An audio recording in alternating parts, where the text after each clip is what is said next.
As an orthopaedic surgeon मेरा anti ageing में बहुत बड़ा रोल रहता है, क्योंकि तो आपका जो बोन्स है और जो जॉइंट्स है वो ऑर्थोपेडिक सर्जरी के डोमेन में आती है। तो बोन्स को स्ट्रॉन्ग रखना बहुत जरूरी है, जॉइंट्स को हेल्दी रखना बहुत जरूरी है। जो हमारा बोन्स है वो सबसे जल्दी बोरे होने लगती है, वो सबसे जल्दी डीजनरेट होने लगती है। उसको स्ट्रॉन्ग रखने के लिए दोस्तों आपको कुछ चीजें चाहिए। रेगुलर एक्सरसाइज, अगर आप बोन्स पे प्रेशर डालोगे, जो मसल्स है वो बोन पे प्रेशर डालेगी, तभी बोन्स ब्लड से कैल्शियम अपने अंदर ले। तो रेगुलर एक्सरसाइजेज बहुत जरूरी है अगर आपको ऑस्टियोपोरोसिस या कमजोर बोन नहीं करनी। रेगुलर एक्सरसाइजेज ओवरऑल बॉडी की होनी चाहिए, सिर्फ एक पर्टिकुलर मसल्स की नहीं होनी चाहिए। कौन सी मसल्स जनरली लोग भूल जाते हैं इन्वॉल्व करना? From head to toe. तो पहले जो मसल्स लोग एक्सरसाइज नहीं करते वो करते हैं नेक की एक्सरसाइजेज। मैंने बहुत कम लोगों को करते हुए देखा है जिम के अंदर, which is a very common mistake. So neck की आपको आइसोमेट्रिक्स करनी है, नेक की आपको रेंज ऑफ मोशन एक्सरसाइजेज करनी है, नेक की आप थायराबैंड और जिम बॉल से भी एक्सरसाइज करते हैं, स्ट्रेंथनिंग। इसके बाद स्कैपुला, ये पीछे शोल्डर ब्लेड है, इनकी एक्सरसाइजेज लोग नहीं करते हैं। लोग अपर बैक करते रहते हैं, लोअर बैक करते रहते हैं, पुली से पुश डाउन करते हैं, पर स्कैपुलर स्टेबलाइजेशन एक्सरसाइजेज लोग नहीं करते हैं। इसके लिए आप स्कैपुलर रिट्रैक्शंस कर सकते हैं प्लैंक पोजीशन में। इसके अलावा VW या VWT एक्सरसाइज कर सकते हैं, आप वाई एक्सरसाइजेज कर सकते हैं, आप थायराबैंड से भी अपने स्कैपुलर को स्ट्रेंथन कर सकते हैं। इसको मत भूलिए। अब हम बात करते हैं शोल्डर। शोल्डर के अंदर लोग रोटेटर कफ एक्सरसाइजेज भूल जाते हैं और मोबिलिटी भूल जाते हैं। तो मोबिलिटी बहुत जरूरी है। आप एक डंडे की मदद से, स्टिक की मदद से मोबिलिटी एक्सरसाइज कर सकते हैं। दूसरा, शोल्डर में रोटेटर कफ को स्ट्रॉन्ग रखना बहुत जरूरी है। इतना आप डेल्टोइड मेहनत करते हैं उतना आप रोटेटर कफ पे भी मेहनत कीजिए। यही आपके शोल्डर को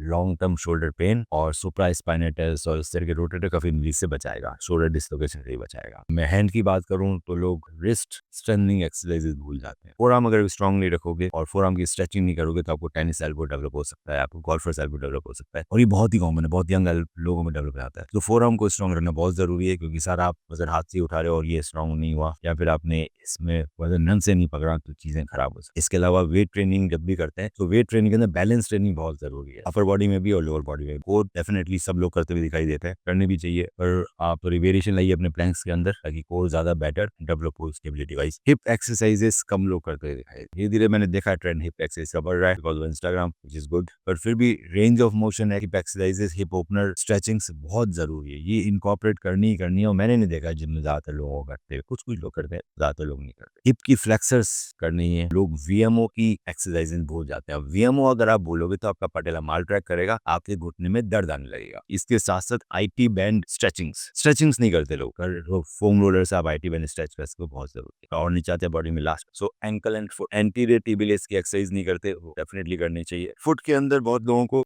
इनस्टेबिलिटी आती है, पाँव ट्विस्ट हुआ तो बार बार पाँव ट्विस्ट होता रहता है, फिर वो सर्जरी की तरफ जाने लगता है, एंकल दुखने लगता है, फुट पेन होने लगता है। इस कंडीशन में आपको एंकल स्टेबिलिटी एक्सरसाइजेज जरूर करनी है। फुट की कुछ स्ट्रेचिंग्स और एक्सरसाइजेज है जो आपको कम से कम वीक में एक बार या 15 दिन में एक बार तो करनी है, क्योंकि वो लोग नहीं कर दे। फुट की स्ट्रेचिंग्स है, काफ की स्ट्रेचिंग्स, गैस्ट्रोनियमस सोलेस दोनों की, ताकि आपको प्लांटर फेशियाइटिस और रेट्रोकैल्सिडियल पेन डेवलप ना हो। तो ये सब वो प्रॉब्लम्स हैं जिनको मैं रोज देखता हूँ, और ये प्रॉब्लम चालू इसलिए हुई क्योंकि लोगों ने ये सब एक्सरसाइजेज नहीं की।